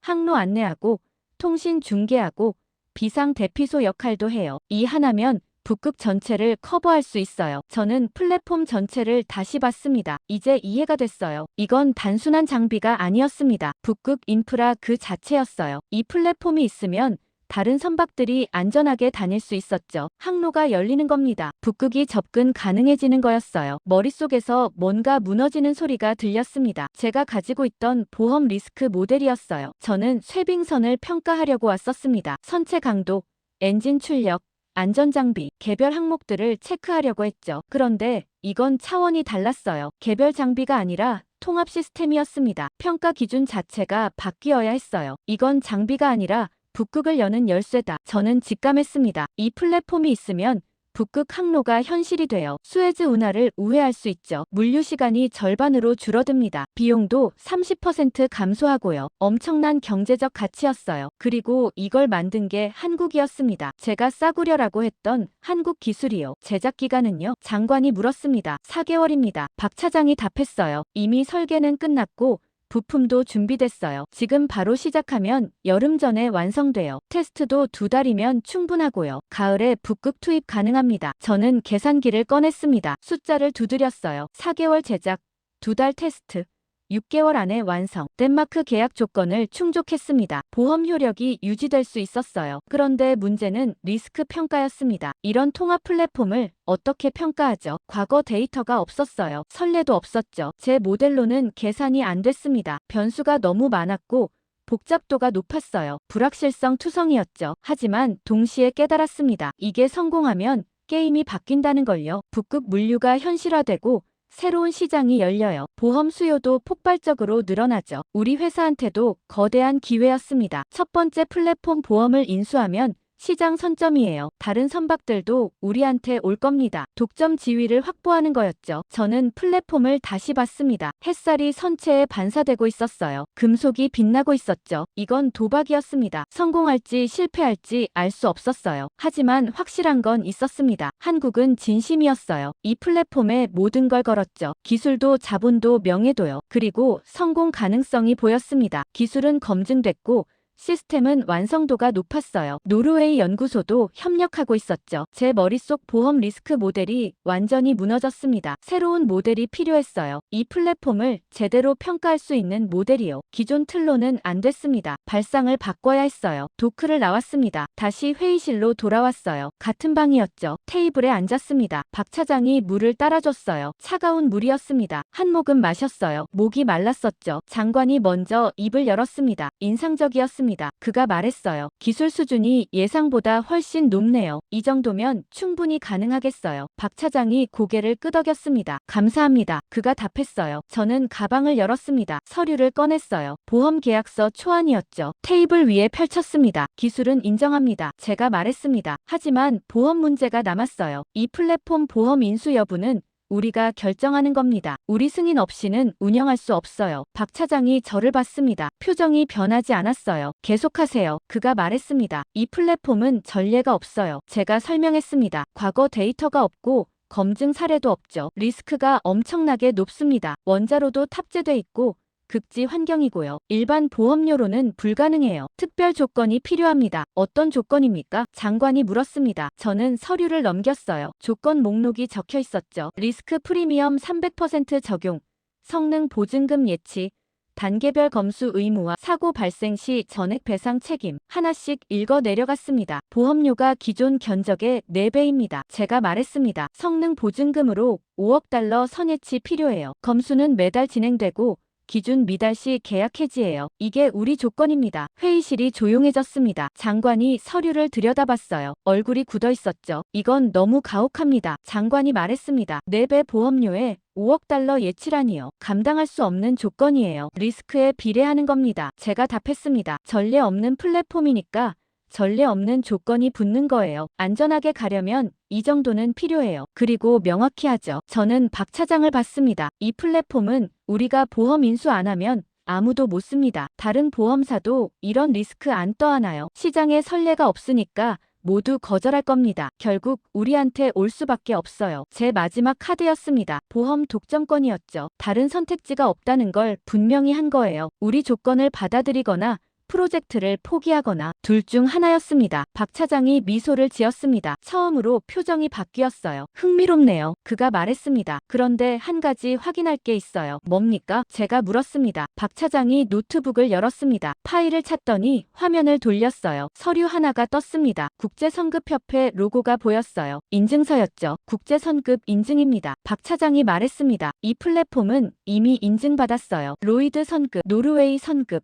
독일 선급, 3곳 모두 승인했죠. 안전 기준 충족했고 기술 검증 완료됐어요. 저는 화면을 자세히 봤습니다. 정말 인증서가 맞았어요. 날짜도 최근이었죠. 발급기관 서명도 찍혀 있었고요. 다음 파일이 열렸습니다. 또 다른 서류였어요. 북극 공동보험 컨소시엄 사전 합의서라고 적혀 있었죠. 스크롤을 내리니 보험사 이름들이 나왔습니다. 스위스제보험, 민헨제보험, 알리안츠, 로이드 모두 글로벌 보험사들이었어요. 우리 경쟁사들이었죠. 이미 컨소시엄 구성됐어요. 박 차장이 설명했습니다. 5개 보험사가 리스크 분산 방식으로 공동 인수하기로 했어요. 계약서 초안도 완성됐고 조건도 합의됐죠. 표준 요율 적용이고 특별 조건 없어요. 저는 숨이 막혔습니다. 컨소시엄이요? 벌써 합의가 됐다고요? 언제 진행된 겁니까? 2달 전부터요. 박 차장이 답했습니다. 유럽 보험사들이 먼저 관심 보였어요. 기술 검증하고 리스크 평가하고 조건 협의했죠. 다들 긍정적이었어요. 새로운 시장이니까요. 그럼 우리 보험이 필요 없다는 겁니까? 제가 물었습니다. 목소리가 떨렸어요. 필요 여부는 귀사가 정하실 문제죠. 박 차장이 말했습니다. 참여하고 싶으시면 컨소시엄에 합류하시면 돼요. 지분 배분은 협의 가능하고요. 거부하시면 다른 보험사들끼리 진행할 겁니다. 어차피 충분하니까요. 다음 파일이 열렸습니다. 재무 구조도였어요. 복잡한 다이어그램이었죠. 화살표들이 여러 방향으로 뻗어 있었습니다. 그리고 보험 없이도 운영 가능한 구조예요. 박 차장이 도표를 가리켰습니다. 정부 보증이 있고 은행 대출도 확정됐어요. 한국수출입은행이 80% 보증하고 한국개발은행이 나머지 커버해요. 민간 투자도 들어왔고요. 보험은 선택사항이지 필수가 아니에요. 저는 화면을 멍하니 봤습니다. 모든 게 준비돼 있었어요. 인증도 받았고 보험 컨소시엄도 구성됐고 재무구조도 완성됐죠. 심지어 보험 없이도 진행 가능한 구조까지 만들어놨어요. 제 카드가 무력화됐습니다. 보험 독점권이라는 게 착각이었어요. 시장에는 이미 다른 플레이어들이 있었죠. 그것도 우리보다 먼저 움직인 사람들이요. 그리고 한국은 아예 보험 없는 시나리오까지 준비해놨습니다. 왜 우리한테 연락했습니까? 제가 물었습니다. 이미 다 준비됐는데 왜 우리를 부른 겁니까? 덴마크 정부 요청이에요. 박 차장이 답했습니다. 장관님이 귀사와 일하고 싶다고 하셨거든요. 기존 관계도 있고 해서요. 그래서 기회를 드린 겁니다. 참여 의사 있으시면 환영이고 없으시면 다른 방식으로 가는 거죠. 기회라고요? 저는 쓴웃음이 나왔습니다. 이게 기회였어요. 제가 협상 테이블에 앉을 수 있는 마지막 기회였던 겁니다. 거절하면 완전히 배제되는 거였죠. 조건을 다시 검토하시죠. 박 차장이 말했습니다. 컨소시엄 조건은 공정해요. 리스크 프리미엄 50%, 성능 보증금 없음, 표준 검수 절차, 합리적인 수준이에요. 귀사가 참여하신다면 같은 조건 적용됩니다. 저는 제 서류를 봤습니다. 리스크 프리미엄 300%, 성능 보증금 5억 달러. 완전히 다른 조건이었어요. 제가 제시한 건 협상이 아니라 협박이었죠. 한국을 굴복시키려는 시도였습니다. 하지만 한국은 이미 대안을 다 확보해놨어요. 제 협박은 공허했습니다. 장관이 저를 봤습니다. 눈빛이 냉정했어요. 커티스 씨, 그가 말했습니다. 컨소시엄 조건이 합리적으로 보입니다. 우리가 참여하는 게 좋겠어요. 독자 진행보다 리스크 분산이 낫죠. 저는 대답할 수 없었습니다. 장관 말이 맞았어요. 컨소시엄이 합리적이었죠. 제 조건이 비정상이었습니다. 생각해보시고 연락주세요. 박 차장이 명함을 내밀었습니다. 일주일 드릴게요. 그때까지 답 안 오시면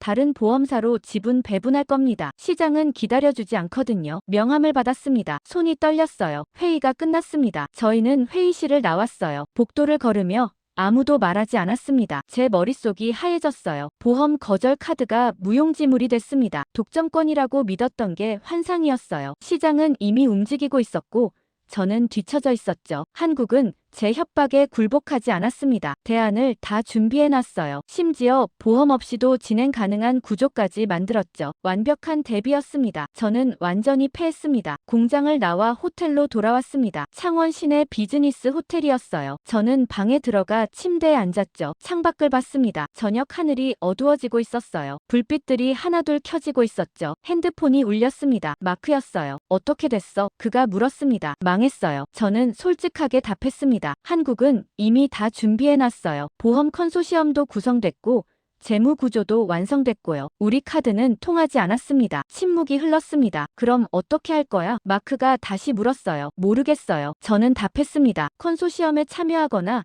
완전히 빠지거나 둘 중 하나예요. 생각해보고 연락할게요. 전화를 끊었습니다. 침대에 누웠어요. 천장을 봤죠. 형광등이 희미하게 빛나고 있었습니다. 제 판단이 모두 틀렸어요. 한국을 얕봤고 상황을 오판했죠. 보험 독점권이 있다고 착각했습니다. 다음날 아침 호텔 조식당에 내려갔습니다. 장관 일행이 이미 앉아 있었어요. 테이블에 커피와 빵이 놓여 있었죠. 저도 자리에 앉았습니다. 커피를 한 잔 따랐어요. 쓴맛이 입안에 퍼졌죠. 결정해야 합니다. 장관이 말했습니다. 오늘 안에 답을 줘야 해요. 컨소시엄 참여할 건지 말 건지요. 참여하는 게 맞습니다. 수행원 한 명이 말했어요. 리스크 분산도 되고 조건도 합리적이에요. 우리한테 유리해요. 저는 고개를 끄덕였습니다. 반대할 이유가 없었어요. 그때 장관 핸드폰이 울렸습니다. 봤더니 자리에서 일어났어요. 창가로 걸어가 통화하기 시작했죠. 덴마크어였습니다. 알아듣지 못했어요. 통화가 오래 이어졌습니다. 10분쯤 지났을까요? 장관 목소리가 점점 높아졌어요. 뭔가 다투는 것 같았죠. 손짓도 격해졌습니다. 통화가 끝났습니다. 장관이 돌아왔어요. 얼굴이 창백했죠. 손이 떨리고 있었습니다. 무슨 일입니까? 수행원이 물었습니다. 코펜하겐이었어요. 장관이 답했습니다. 목소리가 갈라졌죠. 의회에서 난리예요. 야당이 공격하고 있어요. 한국 기술 쓴다고요. 검증 안 된 장비에 국가 안보를 맡긴다고 비난받고 있습니다. 저는 커피잔을 내려놓았습니다. 정치 문제까지 터진 겁니까? 여론도 안 좋아요. 장관이 계속 말했습니다. 언론이 불안감 조성하고 있어요. 북극 프로젝트 실패하면 어쩌냐고요. 유럽 기술 버리고 한국 선택한 게 실수 아니냐고요. 지지율이 떨어지고 있습니다. 회의실이 무거워졌습니다. 모두 침묵했어요. 정치적 압박이었죠. 장관 입지가 흔들리고 있었습니다. 프로젝트를 중단하라고요? 제가 물었습니다. 아직은 아니에요. 장관이 답했습니다. 하지만 확신을 줘야 해요. 의회한테요. 국민한테요. 한국 기술이 안전하다는 걸 증명해야 합니다. 그래야 제자리를 지킬 수 있어요. 어떻게 증명합니까? 수행원이 물었습니다. 확실한 뭔가 필요해요. 장관이 말했습니다. 보험만으로는 부족해요. 더 강력한 신호가 필요하죠. 국제적 신뢰 표시요. 그가 저를 봤습니다. 커티스 씨. 장관이 말했습니다. 귀사가 단독으로 보험 인수하면 안 될까요? 컨소시엄 말고 독자적으로요. 그럼 확실한 신뢰 신호가 되잖아요. 저는 놀랐습니다. 단독 인수요? 리스크를 전부 우리가 떠안으라고요? 불가능합니다. 제가 답했습니다. 규모가 너무 커요. 80억 달러 프로젝트를 단독 인수하는 건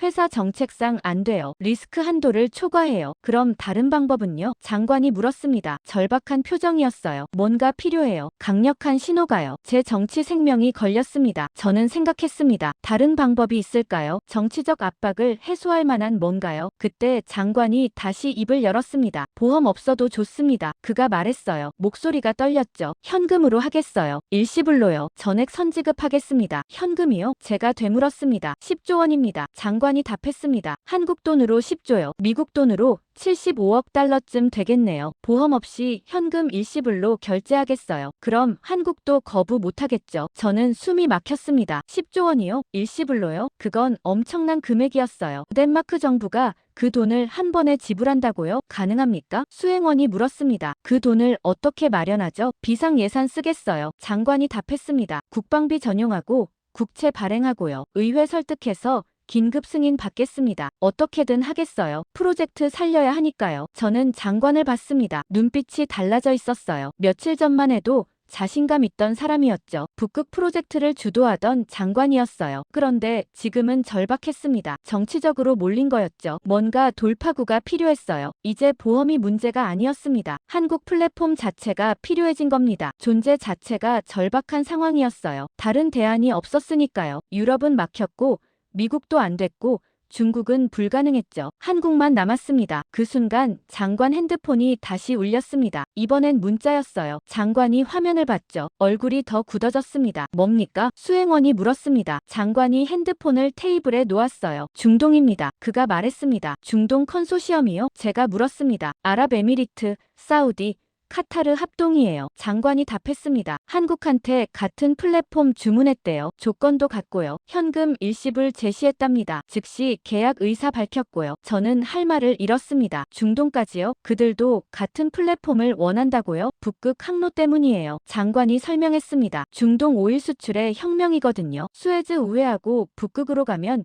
유럽까지 시간 절반이에요. 비용도 엄청 줄고요. 그래서 플랫폼이 필요한 겁니다. 항로 이용권 확보하려고요. 경쟁이 시작된 겁니까? 수행원이 물었습니다. 시작됐어요. 장관이 답했습니다. 우리만 원하는 게 아니었어요. 다들 원하고 있었죠. 한국 플랫폼을요. 북극 항로 개척의 열쇠니까요. 이제 속도 싸움이에요. 누가 먼저 계약하느냐의 문제죠. 저는 창밖을 봤습니다. 아침 햇살이 들어오고 있었어요. 게임이 완전히 바뀌었습니다. 한국이 국어라는 입장이 아니었어요. 오히려 선택하는 위치였죠. 덴마크, 중동, 아마 더 많은 나라들이 줄을 서고 있을 겁니다. 한국 플랫폼을 얻기 위해서요. 보험 문제는 이미 중요하지 않았습니다. 누가 보험을 제공하느냐가 아니라 누가 플랫폼을 먼저 확보하느냐였죠. 제 역할은 사라졌습니다. 당장 가야겠어요. 장관이 일어났습니다. 한국 측에 제안하겠어요. 10조 원 일시불.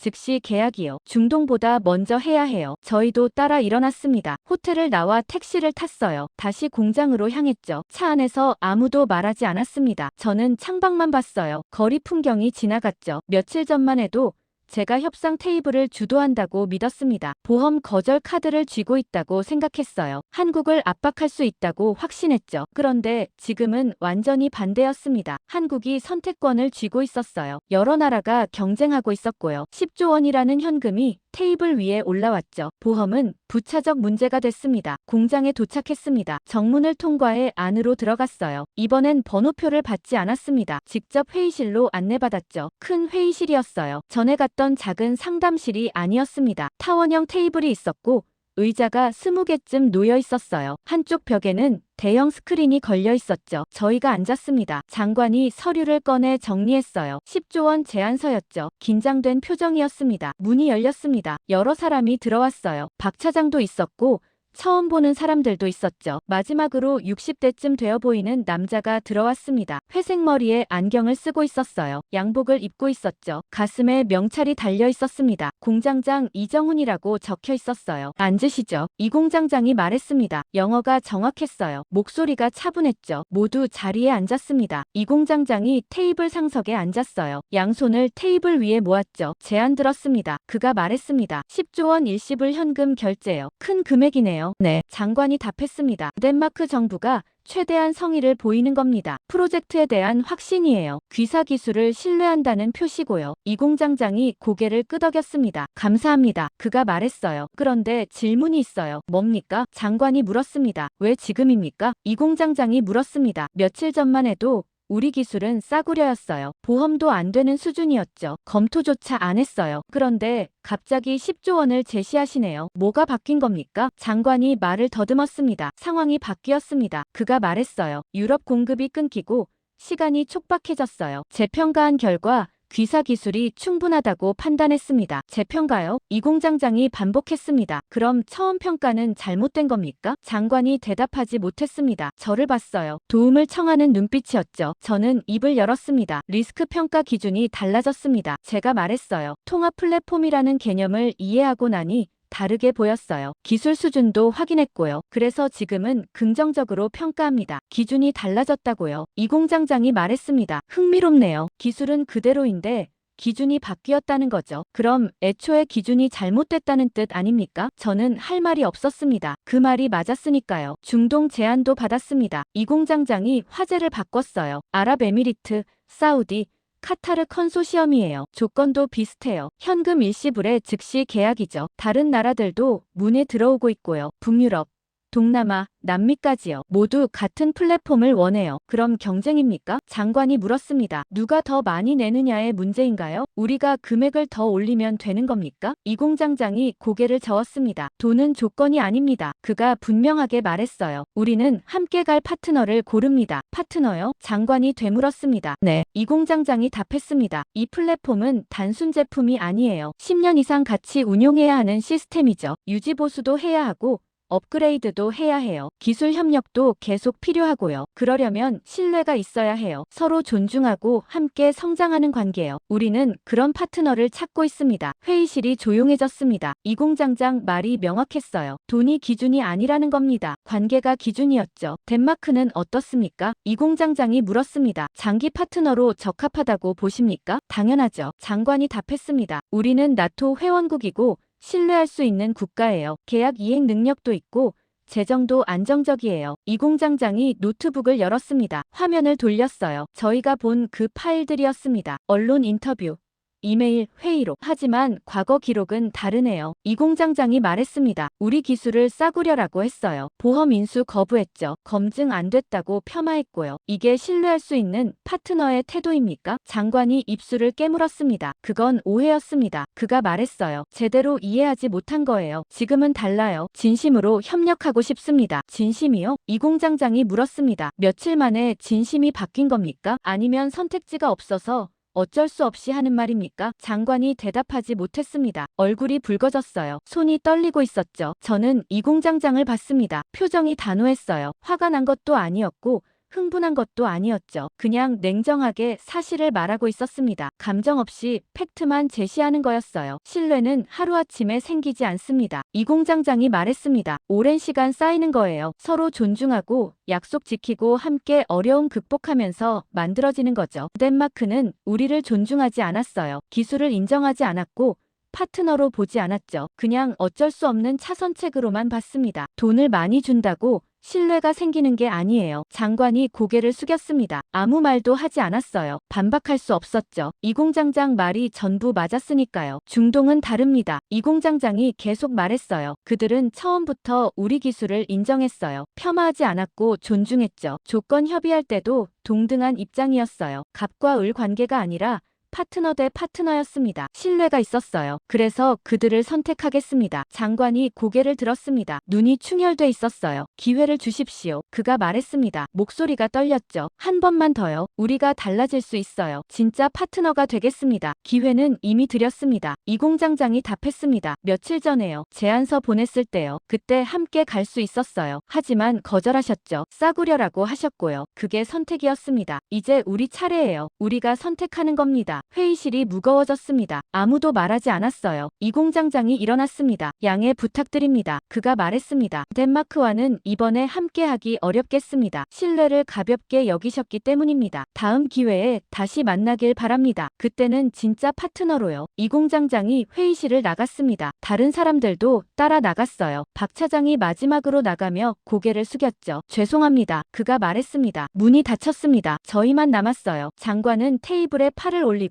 얼굴을 묻었습니다. 어깨가 떨렸어요. 수행원들도 고개를 숙이고 있었죠. 저는 창밖을 봤습니다. 공장 굴뚝에서 연기가 올라가고 있었어요. 작업이 계속되고 있었죠. 한국은 멈추지 않았습니다. 우리 없이도 계속 움직이고 있었어요. 중동과 계약하고 다른 나라들과 협력하고 북극을 개척할 겁니다. 덴마크는 탈락했습니다. 10조 원을 제시했지만 받아주지 않았어요. 이유는 간단했죠. 신뢰가 없었으니까요. 돈보다 신뢰를 선택한 겁니다. 한국은요? 장관이 천천히 일어났습니다. 나가죠. 그가 말했습니다. 목소리가 쉬어 있었어요. 저희는 회의실을 나왔습니다. 복도를 걸었어요. 아무도 말하지 않았죠. 공장을 빠져나와 택시를 탔습니다. 공항으로 향했어요. 차 안에서 침묵만 흘렀습니다. 저는 창밖만 봤습니다. 한국 풍경이 지나갔어요. 빌딩들, 거리들, 사람들 모두 바쁘게 움직이고 있었죠. 우리 없이도 세상은 돌아갔습니다. 공항 가는 길이었습니다. 1시간쯤 걸렸어요. 차 안은 여전히 조용했죠. 장관은 창밖만 보고 있었습니다. 수행원들도 말이 없었어요. 저는 핸드폰을 꺼냈습니다. 마크한테서 메시지가 와 있었어요. 어떻게 됐어? 빨리 연락해. 답장하지 않았습니다. 뭐라고 쓸지 몰랐어요. 실패했다고요? 10조 원 제시했는데 거절당했다고요? 신뢰 없어서 탈락했다고요? 핸드폰을 주머니에 넣었습니다. 고속도로를 달리고 있었어요. 주변으로 논밭이 보였습니다. 멀리 산도 보였죠. 하늘이 맑았어요. 저는 생각에 잠겼습니다. 이 공장장 얼굴이 떠올랐어요. 단호했던 표정이요. 돈은 조건이 아닙니다. 우리는 함께 갈 파트너를 고릅니다. 그 말이 계속 맴돌았죠. 파트너라는 단어가요. 저는 한국을 파트너로 본 적이 없었습니다. 공급사였죠. 아니, 그것도 아니었어요. 그냥 옵션이었습니다. 선택지 중 하나요. 필요하면 쓰고 아니면 버리는 거였어요. 동등한 관계가 아니었죠. 며칠 전 회의실이 떠올랐습니다. 뉴욕 본사요. 한국 기술은 싸구려 아닙니까? 제가 했던 말이에요. 웃으면서 했죠. 다들 동의했고요. 당연하다는 표정들이었습니다. 그게 제 오만이었어요. 택시가 톨게이트를 통과했습니다. 요금을 내고 계속 갔어요. 공항이 가까워지고 있었죠. 저는 결심했습니다. 기사님, 제가 말했습니다. 잠깐만 세워주세요. 기사가 놀라서 저를 봤어요. 여기 여기요? 네. 저는 고개를 끄덕였습니다. 갓길에 잠깐만요. 차가 갓길로 빠졌습니다. 멈춰 섰어요. 저는 문을 열고 내렸죠. 장관이 의아한 표정으로 저를 봤습니다. 어디 가십니까? 그가 물었어요. 잠깐만요. 저는 답했습니다. 전화 좀 하겠습니다. 차에서 떨어져 걸어갔습니다. 고속도로 갓길이었어요. 차들이 쌩쌩 지나갔죠. 바람이 불었습니다. 저는 핸드폰을 꺼냈습니다. 제임스한테 전화를 걸었어요. CEO였죠. 직통 번호였습니다. 벨이 울렸습니다. 한 번, 두 번, 세 번 받지 않았어요. 다시 걸었죠. 이번엔 5번 울렸습니다. 여보세요. 제임스 목소리가 들렸어요. 다니엘입니다. 제가 말했습니다. 지금 한국이에요. 어떻게 됐나? 제임스가 물었습니다. 계약 성사됐어? 안 됐습니다. 저는 솔직하게 답했어요. 덴마크가 탈락했어요. 10조 원 제시했는데도 거절당했습니다.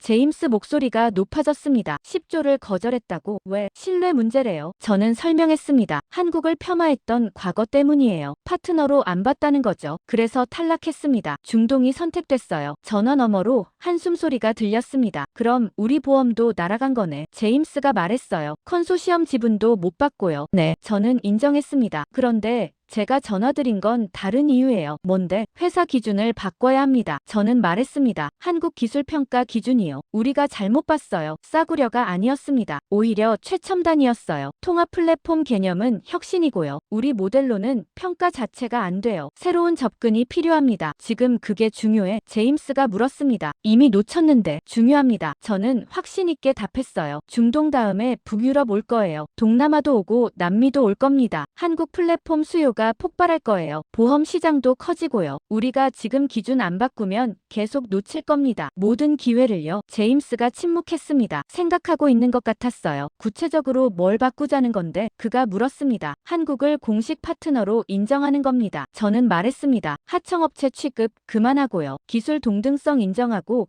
평가 기준 업데이트하고 장기 협력 체계 구축하는 거예요. 우리가 먼저 손 내밀어야 해요. 다른 보험사들 앞서서요. 그럼 다음 프로젝트는 우리가 선점할 수 있습니다. 그게 내 판단이야? 제임스가 물었습니다. 네, 저는 답했습니다. 리스크 디렉터로서가 아니라 한 사람으로서 말씀드리는 겁니다. 제가 한국을 직접 봤어요. 기술도 보고 사람들도 만났죠. 그들은 진심이었어요. 타협하지 않았고 원칙을 지켰어요. 그게 강점이에요. 우리가 그걸 인정해야 합니다. 전화 너머로 타자 치는 소리가 들렸습니다. 제임스가 뭔가 적고 있는 것 같았어요. 좋아. 그가 말했습니다. 월요일 임원회의 소집하지. 한국 평가 기준 재검토 안건 올리고 내가 직접 프레젠테이션 해. 설득해봐. 감사합니다. 저는 말했습니다. 그런데 하나 더 있어요. 뭔데? 공식 사과문 발표하는 겁니다. 저는 말했습니다. 우리 회사 명의로요. 과거 한국 기술 폄하했던 거 인정하고 앞으로 동등한 파트너로 대하겠다고 선언하는 거예요. 언론 보도자료도 내고요. 그게 신뢰 회복의 시작입니다. 사과라고? 제임스 목소리가 높아졌습니다. 글로벌 재보험 그룹이 사과를 한다고? 우리 역사상 그런 적 없어. 지금이 처음입니다. 저는 답했습니다. 하지만 필요해요. 한국은 형식적인 거 안 먹혀요. 진심을 봐요. 공식 사과가 진심의 증거예요. 그래야 다음 기회에 우리를 고려하죠. 제임스가 한숨을 쉬었습니다. 내가 책임지는 거야. 그가 말했습니다. 이게 실패하면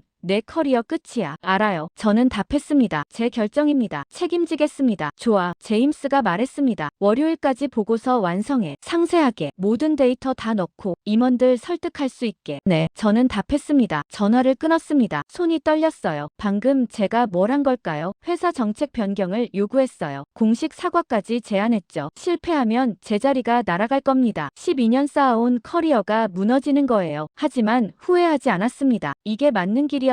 차로 돌아갔습니다. 문을 열고 탔어요. 장관이 저를 봤죠. 괜찮으십니까? 그가 물었습니다. 괜찮습니다. 저는 답했습니다. 본사랑 통화했어요. 기사님, 다시 공장으로 가주세요. 네, 기사가 되물었습니다. 공항 아니고요? 공장입니다. 저는 확실하게 말했어요. 창원 조선소요. 빨리 가주세요. 차가 유턴했습니다. 다시 왔던 길을 되돌아갔어요. 장관이 놀란 표정으로 저를 봤습니다. 뭘 하시려는 겁니까? 그가 물었어요. 사과하러 갑니다. 저는 답했습니다. 제대로 된 사과요. 회사 이름으로요. 보험 디렉터가 아니라 한 사람으로서 말하는 겁니다. 미국이 한국을 하청이나 변수로 보지 않겠다고요. 공식 파트너로 인정하겠다고 선언할 겁니다. 장관이 조용히 고개를 끄덕였습니다. 그의 눈빛이 달라져 있었어요. 차는 고속도로를 달렸습니다. 다시 창원으로 향했어요. 저는 핸드폰을 꺼내 메모를 적기 시작했습니다. 사과문 초안이었어요. 단어를 하나씩 골랐죠. 진심이 담기도록요. 1시간 후 공장에 도착했습니다. 정문을 통과했어요. 안내 데스크로 갔죠. 이 공장장님 만나고 싶습니다. 제가 말했습니다. 급한 일이에요. 직원이 전화를 걸었습니다. 통화하더니 저를 봤어요. 10분 후에 만나주신답니다. 그가 말했습니다. 로비에서 기다려주세요. 저희는 로비에 앉았습니다. 10분이 길게 느껴졌어요. 드디어 이 공장장이 나타났습니다. 다시 오셨네요. 그가 말했습니다. 무슨 일이십니까? 저는 일어섰습니다. 사과하러 왔습니다. 제가 말했어요. 그리고 약속하러 왔어요. 제대로 된 약속을요. 이 공장장이 다시 회의실로 안내했습니다. 같은 방이었어요. 앉았죠. 이번엔 분위기가 달랐습니다. 저는 가방에서 노트북을 꺼냈습니다. 화면을 열었어요. 제가 작성한 사과문이 떠올랐죠. 이걸 본사에 보낼 겁니다. 제가 말했습니다. 공식 보도자료로 발표할 거예요. 글로벌 재보험 그룹 명의로요. 과거 한국 기술을 폄하한 것에 대해 사과합니다. 앞으로는 동등한 파트너로 대하겠습니다. 보험 평가 기준도 전면 수정하고요. 이 공장장이 화면을 읽었습니다. 표정이 변하지 않았어요. 다 읽고 나서 저를 봤죠. 진심입니까? 그가 물었습니다. 진심입니다. 저는 답했어요. 제 커리어가 걸린 문제예요. 실패하면 제가 회사에서 쫓겨날 겁니다. 하지만 이게 맞는 길이에요. 한국을 제대로 봐야 한다는 거요. 이 공장장이 고개를 끄덕였습니다. 감사합니다. 그가 말했어요. 하지만 덴마크 건은 이미 결정됐어요. 중동이 선택됐고요. 알고 있습니다. 저는 말했습니다. 이건 덴마크를 위한 게 아니에요. 다음을 위한 겁니다. 다음 프로젝트, 다음 파트너, 다음 기회요. 우리 회사가 바뀌었다는 걸 보여주는 거예요. 한국을 진짜 파트너로 본다는 증거죠. 그럼 시간이 필요하겠네요. 이 공장장이 말했습니다. 신뢰는 하루아침에 안 쌓이니까요. 기다리겠습니다. 제가 답했어요. 천천히 보여드릴게요. 회의가 끝났습니다. 저는 일어서려다 멈췄어요. 한 가지만 더 여쭤봐도 될까요? 제가 물었습니다. 뭡니까? 연구동을 볼 수 있을까요? 저는 말했습니다. 이 플랫폼이 어떻게 만들어졌는지 궁금해요. 기술이 아니라 사람들을요.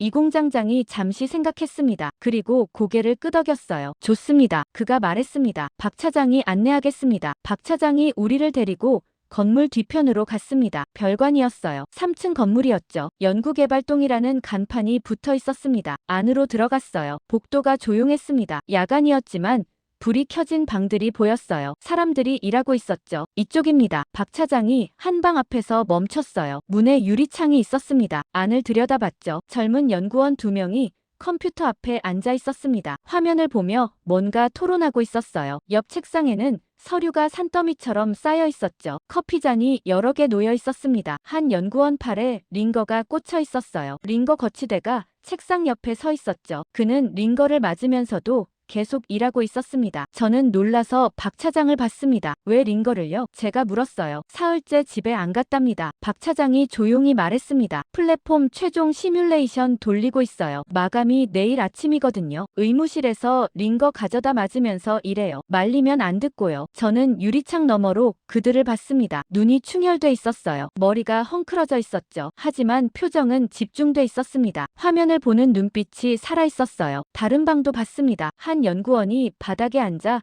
설계도를 펼쳐놓고 있었어요. 형광펜으로 표시하고 있었죠. 옆에 도시락 2개가 비어 있었습니다. 또 다른 방에는 화이트보드가 가득 채워져 있었습니다. 수식과 그림들이었어요. 3명이 서서 토론하고 있었죠. 밤 11시가 넘었는데도요. 저쪽은 뭡니까? 저는 복도 끝을 가리켰습니다. 불이 켜진 방이 하나 더 보였어요. 팀장실입니다. 박 차장이 답했어요. 가까이 가봤습니다. 문틈으로 안을 들여다봤어요. 50대쯤 되어 보이는 남자가 책상에 앉아 있었습니다. 안경을 쓰고 서류를 보고 있었어요. 책상 위에 포스트잇이 붙어 있었습니다. 낡은 종이였어요. 글씨가 손으로 쓴 거였죠. 가까이 가서 읽었습니다. 다시는 무시당하지 않는다. 저는 그 문장을 여러 번 읽었습니다. 다시는 무시당하지 않는다. 간단한 문장이었어요. 하지만 무게가 느껴졌죠. 얼마나 많은 무시를 받았을까요? 얼마나 많은 폄하를 견뎌냈을까요? 그래서 이런 메모를 붙여놓은 걸까요? 매일 보면서 다짐하려고요. 팀장이 고개를 들었습니다. 저를 봤어요. 놀란 표정이었죠. 저는 고개를 숙였습니다. 인사했어요. 팀장도 고개를 끄덕였습니다. 다시 서류를 보기 시작했죠. 박 차장이 저를 복도로 데리고 나왔습니다. 저는 한동안 말을 하지 못했어요. 이 나라의 진짜 보험은 저 사람들이다. 그 생각이 들었습니다. 플랫폼도 아니고 기술도 아니었어요. 밤을 새우는 연구원들이었죠. 링거 맞으면서 일하는 사람들이요. 다시는 무시당하지 않겠다고 다짐하는 팀장이었습니다. 그들이 한국의 진짜 힘이었어요. 감사합니다. 저는 박 차장에게 말했습니다. 많이 배웠어요. 박 차장이 미소를 지었습니다. 처음 보는 미소였어요. 다음 날 아침 공항으로 향했습니다. 이번엔 정말 떠나는 거였죠. 장관 일행과 함께 비행기에 올랐어요. 좌석에 앉아 안전벨트를 맸습니다. 비행기가 이륙했습니다. 창밖으로 한국 땅이 점점 작아졌어요. 빌딩들이 점으로 보였죠. 저는 노트북을 꺼냈습니다. 보고서를 쓰기 시작했어요. 월요일 임원 회의용이었죠. 제목을 적었습니다. 한국 재평가 보고서. 본문을 쓰기 시작했어요. 한국 조선 기술은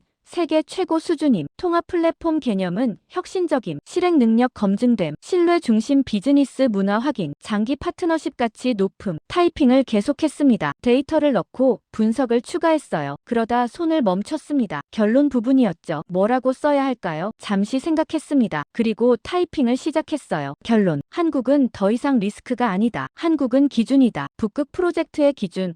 기술 혁신의 기준.